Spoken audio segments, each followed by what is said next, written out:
మీరు చక్కగా చదువుకొని ఒక స్థాయికి ఎదిగి మీ తల్లిదండ్రులకి ఆనందం బహుమతిగా ఇవ్వాలి.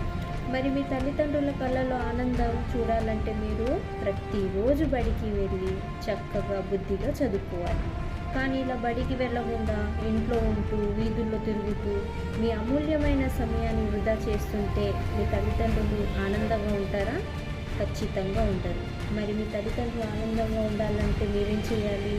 రోజు బడికి వెళ్ళాలి, మీకోసం చదువుకోవాలి, మీ పేరెంట్స్ కోసం చదువుకోవాలి, మీరు ప్రేమించే దేశం కోసం చదువుకోవాలి. వాడు అట్లా చేస్తాడు ఉండడు స్కూల్లో కొంచెం ఇక్కడేం ఆడుకో చెప్పు.